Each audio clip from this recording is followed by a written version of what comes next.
Hello दोस्तों, good evening class. आज हमारी जो कल की क्लास होगी करंट अफेयर की हुई थी। आई होप कि आपको समझ में आ गया होगा। और आज हमारी जो क्लास होगी वो इंडियन जियोग्राफी पे होगी। ये हमारा कल का वीडियो आपको अच्छा लगा होगा, राइट। हम इंडियन जियोग्राफी बात करेंगे। इससे पहले कि आप अगर हमारे चैनल पे नए हैं तो सब्सक्राइब, और पुराने हैं तो लाइक एंड शेयर करिएगा, राइट। अब हम जियोग्राफी के बारे में बात करेंगे, इंडियन जियोग्राफी।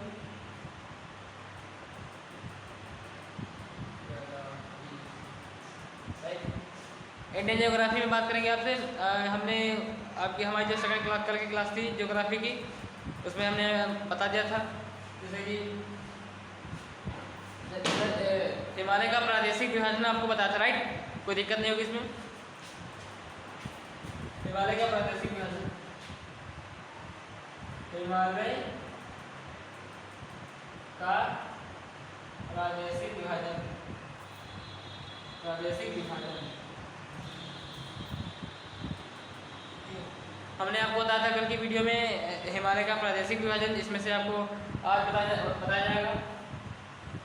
रिवाइज करा देते हैं इस टॉपिक को, आगे चलते हैं, राइट। देखिए, सिंधु और सतलज के बीच और काली के बीच, तिस्ता के बीच, ठीक है, नदियाँ हैं, कई नदियाँ हैं, राइट। इसके बीच मैंने आपको बताया था पंजाब, काली और सतलज के बीच हुमायूं रेंज में, ठीक, हुमायूं। और काली और तिस्ता के बीच नेपाल, और तिस्ता और रिहंद के बीच असम। कोई दिक्कत नहीं होगी इसमें आपको, राइट। अब आगे चलते हैं। अब ये जो गैस से पी के एन पकना, राइट। इसकी ट्रिक क्या होगी? पकना होगी। यूपी आरओ में क्वेश्चन आया था कि जो हुमायूं है ये किस नदी के किनारे बसा है। ऑप्शन में ये था और ये था। तो जो लोग हमारी क्लास लिए थे ज्योग्राफी की, उन्होंने ये लगा दिया, और जो नहीं लिए थे वो गंवा दिए 1 नंबर, राइट। अभी आरओ की जो 18 में पेपर हुआ था उसी में पूछा गया था हुमायूं किसके करीब में बस, किस नदी के किनारे बसा है, राइट। हालांकि ऑप्शन के साथ चलेंगे, सतलज लगाएंगे, कोई भी होगा, कोई दिक्कत नहीं होगी इसमें। आगे चलते हैं, सही है। आगे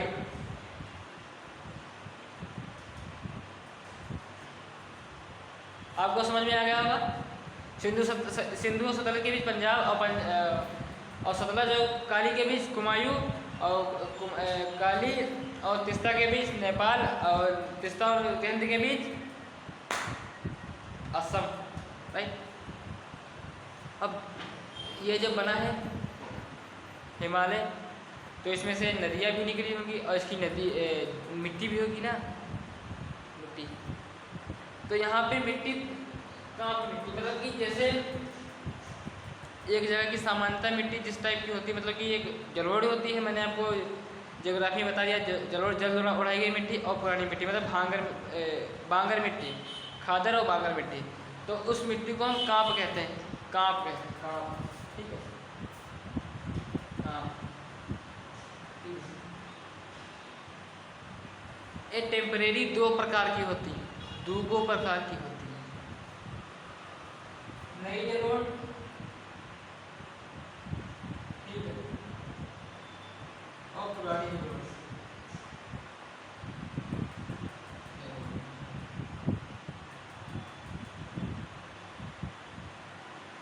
अब कन्फ्यूजिया जाएंगे कि पुरानी नई जलोढ़ क्या है। तो इसमें से हम आपको भी बताएंगे कि जो स्थान मतलब हमारे तटीय राज्य है, जैसे कि ये वाला हमने बनाया इंडिया, ये हमारा जो राज्य है, ये वाले यहाँ पे नई जलोढ़ मिट्टी पाई जाएगी, राइट। तीसरी मिट्टी आती है, उसके बारे में भी बताएंगे हम। ये जैसे कि हमारा जो मैदानी क्षेत्र, जैसे यूपी बिहार है, ये हमारा मैदानी क्षेत्र में आता है, राइट। हम मैदानी क्षेत्र आपको पढ़ा रहे हैं,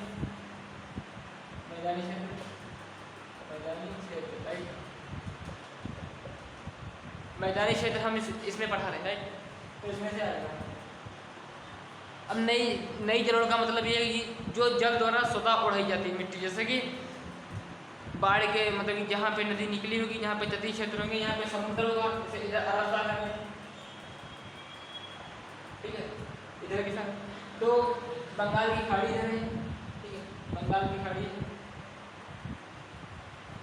अब ये पानी जो हिलोगा ऐसे मारता होगा, ऐसे तो जो कचरा बटोर के लाती होगी यहाँ पर जमा करके यहाँ, तो आप लोग बताएंगे कि ये मिट्टी सबसे ज़्यादा उपजाऊ होगी, राइट। कोई दिक्कत नहीं होगी, सर्वाधिक उपजाऊ मिट्टी होगी इसमें। तो क्वेश्चन आपसे पूछेगा कि कांप मिट्टी कितने प्रकार की होती है। अब एसएससी इसी टाइप के क्वेश्चन उठाती है कि मिट्टी निम्न में से कौन सी नई जलोढ़ मिट्टी है के नाम से जानी जाती है। तो ऑप्शन में आपको ये नहीं देगा, ये देगा, राइट। तो कांप मिट्टी, राइट। तो ये सर्वाधिक उपजाऊ होगी। यहाँ पे चीनी उनी सब चीनी है, जैसे कि चाय, काजू बादाम इधर तटीय क्षेत्र में अत्यधिक पैदा होगा, मतलब लेटराइट मिट्टी में अधिक पैदा होता है। अब आएंगे इसमें, अब आपने कभी खेत, आप लोग किसान होंगे, राइट, खेत में सिंचाई की होंगे, जैसे कि आपका एक खेत,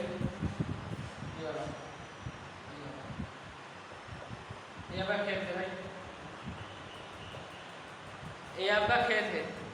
तो इसमें से अब जो हमारे मतलब ऊपरी इलाके के क्षेत्र, जैसे कि ये वाले, ये पंजाब होगा, हरियाणा होगा, तो यहाँ पे देखो, यहाँ पे नई जलोढ़ होगी नहीं मिट्टी, यहाँ पे पुरानी जलोढ़ होगी। नई जलोढ़ मतलब तटीय क्षेत्र में होती है। तो इसमें जब पुरानी जलोढ़ में जब अत्यधिक डालेंगे, मतलब बीज नहीं, यूरिया, उर्वरक इत्यादि जब अधिक पड़ेंगे इसमें ना, तभी इसके बराबर है, इसके बराबर। ये तो ऑलरेडी नई है, नई के बराबर पुरानी को आने में थोड़ा दिक्कत लगता है। तो अत्यधिक इसमें यूरिया, उर्वरक इत्यादि डालेंगे। तो हम जब सामान्यतः अपने खेत में गन्ना, गेहूँ या फिर पानी लगाते हैं, वो के बाद पानी जब लगाते हैं तो उस पर जो है एक लेयर बन जाती है, राइट।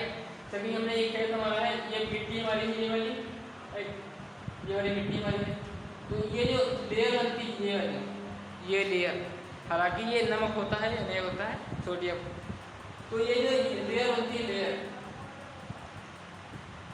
तो इसी लेयर को कहते हैं कछारी मिट्टी। इसी लेयर क्या कहते हैं? कछारी मिट्टी। कछारी मिट्टी।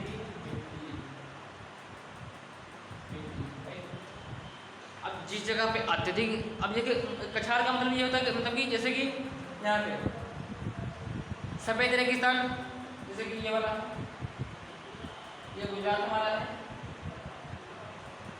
यहाँ पे सफ़ेद रेगिस्तान, राइट, सफ़ेद रेगिस्तान। अब ये तटीय क्षेत्र है, तो यहाँ का पानी जो हिलोरा मारता होगा ऐसे ढाक से, और इसे मुँह से थूथन लड़ता होगा इसमें, तो यहाँ पे जो है ये मिट्टी अत्यधिक होती है। कछारी मतलब कि क्षारीय मतलब जैसे कि नमक की मात्रा यहाँ पे अधिक होगी, ठीक है। तो यहाँ पे अत्यधिक उर्वरक का प्रयोग होता है, वहाँ पे कुछ ज़्यादा ही कछारी मिट्टी होती है। आप देख लीजिए, सीक्वेंस देखते तो अच्छा है कि आप लोग बताएंगे कि बताइए हमारे यहाँ कछारी मिट्टी मिलेगी। अब आप रुक जाएगा भाई, आप मिट्टी को चाट के देख लीजिएगा, मिट्टी, ज़मीन की मिट्टी को चाटेगा भाई, नमकीन लगेगी। अपनी खाल चाटते हैं, नमकीन लगती है। अब दीवार चाट के देखिएगा, हमारे कोचिंग में आने के बाद आप दीवार चाट के देखिएगा, आपके घरे भी दीवार होगी आपकी, उसे चाट नमकीन लगेगा, राइट, कोई दिक्कत नहीं इसमें, नमकीन लगेगा। तो कछारी मिट्टी जहाँ पे उर्वरक का ज़्यादा प्रयोग होता है, जैसे कि यूरिया हो गया, यूरिया का फास्फोरस है, फास्फेट जिसे बोलते हैं, फास्फेट एंड फास्फेट होता है, फास्फेट। और बताओ जैविक, बायोटिक, जैविक होगा। तो हमारे यहाँ इनका उपयोग होता है, हालांकि कम होता है। जब कभी आप गन्ने में पानी लगाएं या फिर पानी लगाने के पहले जो लेयर बनेगी उसी को कछारी मिट्टी कहते हैं। अब देखा होगा जब मॉर्निंग में जब जाते हैं वॉकिंग टाइम पे, आप लोग जिम करते होंगे, इंडियन आर्मी के छात्र हैं, कोई दिक्कत नहीं होगी इसमें। तो आप लोग जब जॉगिंग करने आते हैं तब आपको खेत में अजीब स्मेल आती है, राइट। तो यहाँ पे ना अमोनिया का निर्माण होता है, राइट, अमोनिया का निर्माण होता है, अमोनिया, ठीक, अमोनिया का निर्माण होता है, इसीलिए बदबू आती है। अब देख लीजिए, अब आपको एक बात बताया जा रहा है, हमारे यहाँ जो गवर्नमेंट है, राइट, कम से कम रुपए में, मतलब कि जैसे कि हमारे अनाज, जैसे कि हमारा गेहूँ 1 किलो है, 1 केजी है गेहूँ, राइट, तो मिनिमम 14 या 15 रुपये में जाएगा, 14 या 15 रुपये में लिया जाएगा, ये बात 14 या 15 रुपये में लिया जाएगा। और वही जो हरियाणा और पंजाब की जो गवर्नमेंट है, हरियाणा और पंजाब की गवर्नमेंट जो है वो फसल होने से पहले MSP तय कर देती है, मतलब कि MSP कर देती है, MSP। इसका कोई दिक्कत नहीं इसमें, अभी बता देंगे। देखिए आपको अभी बता रहे हैं कि फसल होने से पहले वहाँ पे गवर्नमेंट जो होती है किसकी, हरियाणा पंजाब में, वो MSP तय कर देती है, MSP मतलब मैक्सिमम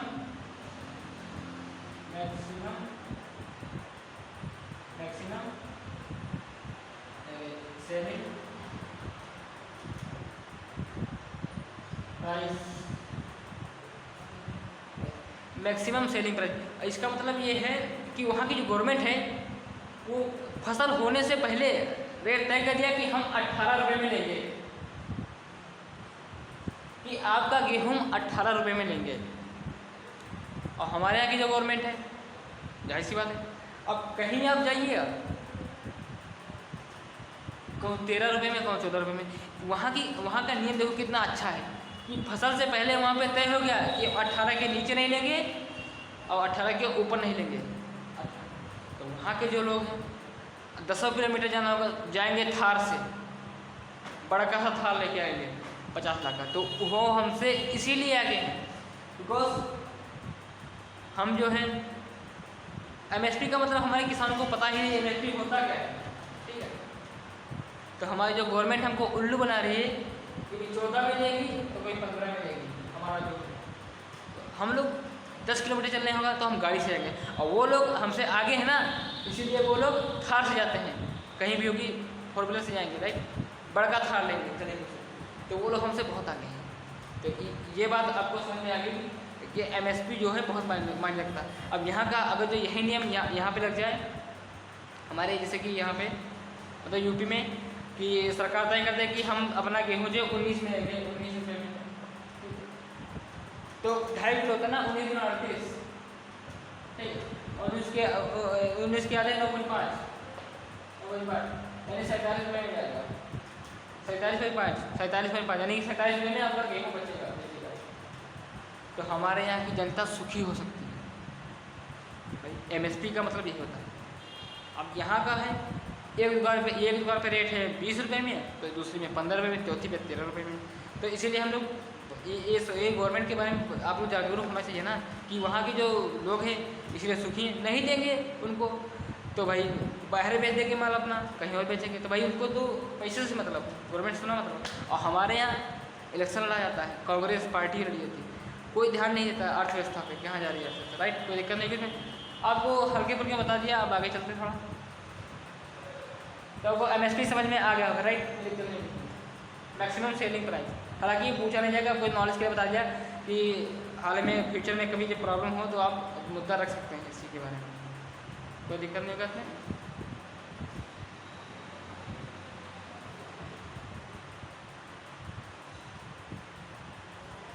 अब आते हैं नदी तंत्र के बारे में। नदी तंत्र,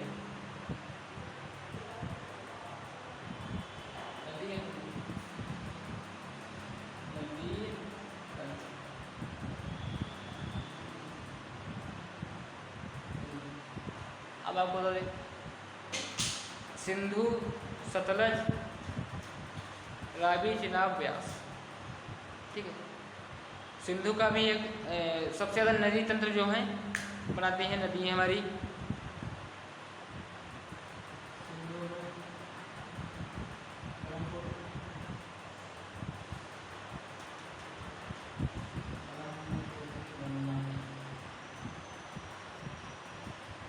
क्वेश्चन आपसे पूछेगा एसएससी, निम्न में से कौन सी नदी तंत्र बनाती है। आपको नया क्वेश्चन लगेगा क्योंकि आप हमारी क्लास लेंगे तो आपको क्वेश्चन पे झंडे गाड़ के आएंगे, राइट। कोई दिक्कत नहीं होगी इसमें। आगे चलते हैं।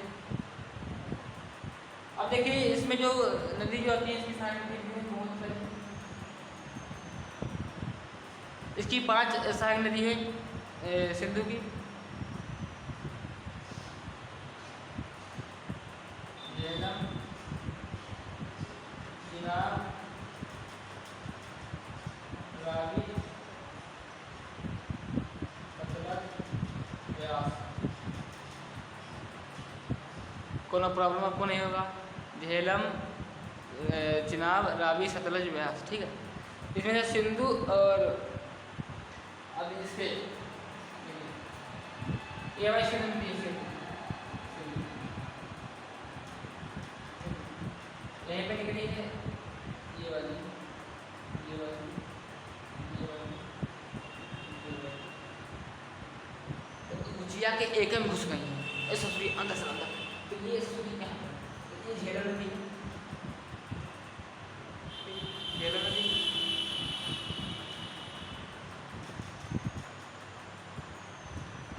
झेलम नदी, चिनाब, रावी, सतलज, व्यास। और नहीं भाई आपसे पूछेगा कि झेलम का मैदान किन 2 नदियों के बीच है, तो सिंधु और झेलम के बीच, राइट। कोई दिक्कत, झेलम का मैदान या फिर झेलम का सागर, तो सिंधु और के बीच में झेलम सागर है।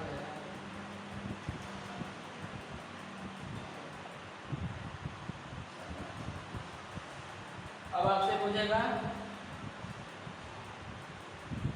कि विस्त दोआब किन 2 नदियों के बीच है। विस्त दोआब, जैसे कि पंजाब है 5 मतलब 5, दोआब का मतलब होता है नदी, दो आब का मतलब होता है नदी। ये पुरानी भाषा का, पुरानी हमारे प्राचीन काल में दोआब को नदी बोलते थे, ठीक। इसलिए कहते हैं पंजाब, पंजाब का जो संधि विच्छेद करेंगे आब आएगा आब, इसलिए कहते हैं दोआब। दोआब का मतलब होता है नदी, मतलब कि बीच नदी, ठीक है, नदी के बीच का संबंध। तो यहाँ पे आपसे क्वेश्चन पूछेगा कि विस्त दोआब, ठीक है,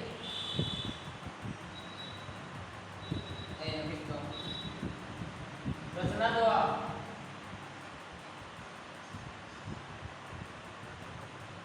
रचना दोआब,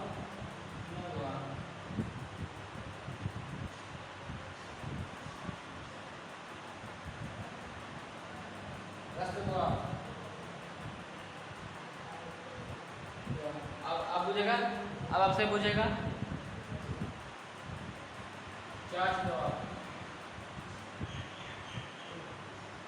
तो आपसे क्वेश्चन एसएससी पूछेगा कि विस्त दोआब किन 2 नदियों के बीच है, तो आप लोग बताएंगे विस्त दोआब व्यास और सतलज के बीच, राइट। कोई दिक्कत नहीं होगी। अब आगे चलते हैं, कोई दिक्कत नहीं होगी इसमें। रिवर्स करिए फटाफट, बताइएगा। झेलम और सतलज के बीच कौन सा दोआब? झेलम और सतलज के बीच, झेलम और चिनाब के बीच चाच दोआब। चाच दोआब किन 2 नदियों के बीच है, बताइए। चिनाब और झेलम के बीच, कोई दिक्कत नहीं कितनी। रावी और व्यास के बीच में सतलज और व्यास के बीच में कौन सा दोआब है? विस्तृत दोआब। कोई दिक्कत नहीं है इसमें, आप काफ़ी इंटेलिजेंट है, ठीक है।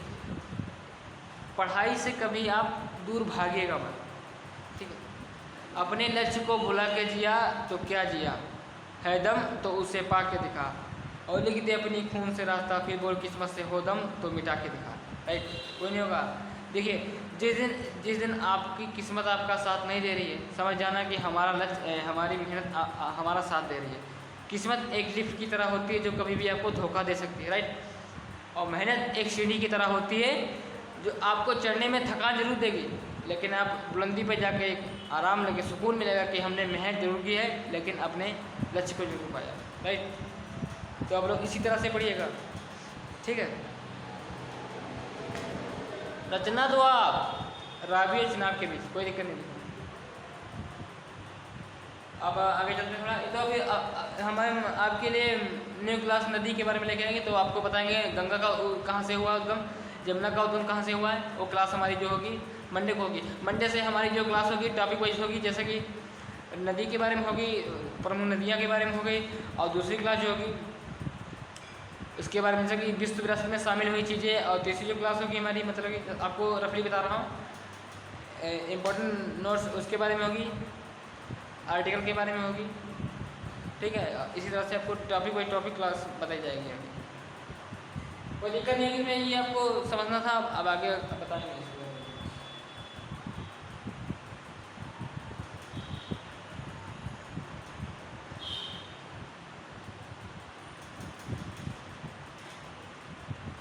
कहाँ पर मिट्टी कितने प्रकार की होती है बताइए? 2 प्रकार की, नई जलोढ़ और पुरानी जलोढ़।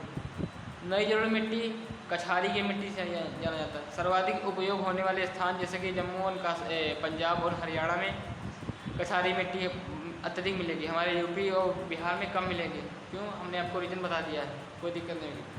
थोड़ा आगे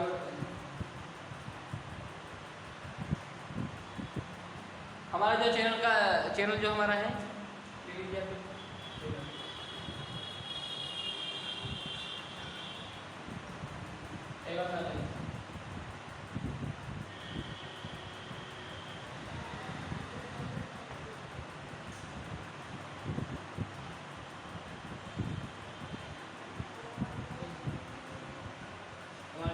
एवन नादिर हमारे चैनल का नाम है, राइट। अब थोड़ा आगे बढ़ते हैं, अब गंगा के बारे में बताते हैं। ब्रह्मपुत्र जैसे कि ये वाला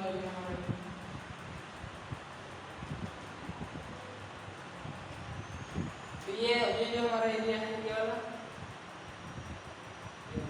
असम, भूटान।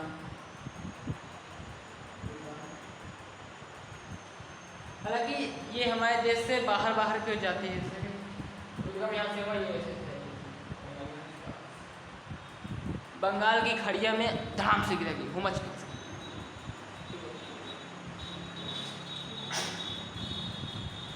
ठीक है, कोई दिक्कत नहीं है। अब क्वेश्चन आपसे पूछेगा कि निम्न में से, हालांकि मानस पश्चिम बिहार जो है, मतलब राष्ट्रीय उद्यान जो है असम में है।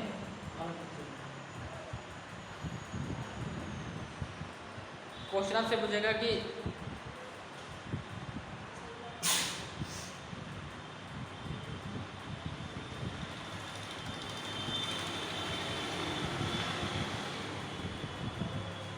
ब्रह्मपुत्र की ऐसी कौन सी सहायक नदी है कि जिसका उद्गम भूटान में होता है। कोनो दिक्कत नहीं होगी आपको, फटाफट आप हमारे साथ पढ़ते हैं, लठ गाड़ के आएंगे क्लास में एग्ज़ाम देने के बाद कि ऐसा हम पढ़ा देंगे आपको। अभी हमें जो क्लास होगी विश्व विरासत वाली, तो आपको रटा देंगे सब पूरा। हम कापी नहीं उठवाते, आपको ऐसे मुँह जमानी होगा। उसका नाम जो है मानस नदी।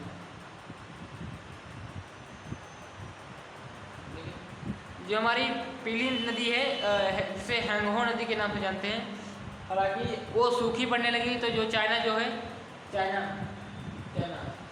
तो यहाँ पे एक डैम बना रहा है, ठीक, ब्रह्मपुत्र नदी को अपनी ओर मोड़ने के लिए, कि उसकी जो नदी सबसे बड़ी है वो सूखे ना। तो हमारे देश के बाहर तो हम क्यों पढ़ेंगे, ज्योग्राफी इंडिया की है, इंडिया के बारे में पढ़ेंगे ना। तो अब इसके बारे में ऐसे रफली आपको बता दिया कि ये बंगाल की खाड़ी में गिर जाती है, और बंगाल की खाड़ी में डेल्टा सुंदरवन का डेल्टा में एक पास मिलती है और वहाँ पे बनाती है सुंदरवन का डेल्टा। अब आते हैं इसकी गंगा की ओर।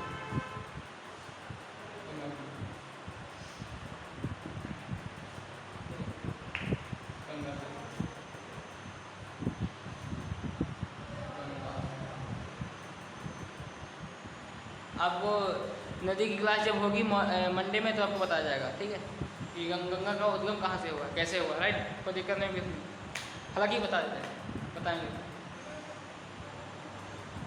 तो ये हमारा उत्तर प्रदेश है।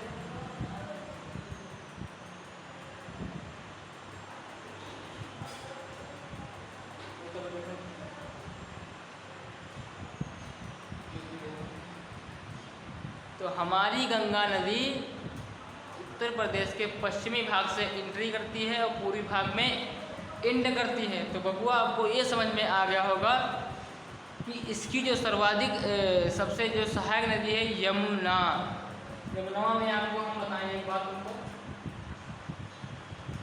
सबसे यमुनोत्री से निकली हुई है, गंगोत्री से निकली हुई है। गंगा यमुना, गंगा गंगोत्री से, यमुना यमुनोत्री से, राइट। कोई दिक्कत नहीं। सुंदरवन के डेल्टा में एंट्री करती है, तो यहाँ पे बनाती है इसका गंगा है। डेल्टा का मतलब यही होता है, राइट। आई होप कि हमारी क्लास आज की आपको अच्छी लगी होगी। अगर अच्छी लगी हो तो लाइक, कमेंट और शेयर कर दीजिएगा, राइट। कोई दिक्कत नहीं होगी इसमें। हालांकि SSC MT का एग्ज़ाम जो आ गया है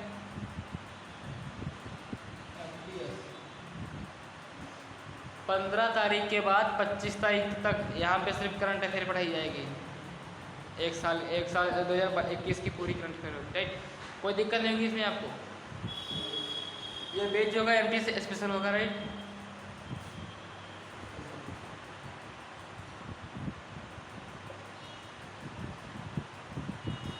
MT से स्पेशल जो बैच हमारा होगा वो 15 तारीख के बाद पढ़ाई जाएगी। कोई दिक्कत नहीं होगी इसमें। आपको हम बता दें कि हमारी जो क्लास जो लेते हैं तो आप इंडियन जियोग्राफी की ल्यूसेंट या किसी बुक उठा के देख लीजिए, सेम टू सेम यही पढ़ाया जाता है। ज़्यादा डीप जाने की जरूरत नहीं है, आपको SSC यही पूछेगा। जो RRB ग्रुप D, NTPC और इत्यादि परीक्षाओं की तैयारी करते हैं छात्र, वो इसको ले सकते हैं, उनके लिए हेल्प होगी। आई होप कि हमारी क्लास आज की आपको अच्छी लगेगी तो लाइक, कमेंट और शेयर जरूर करिएगा, राइट। जय हिंद।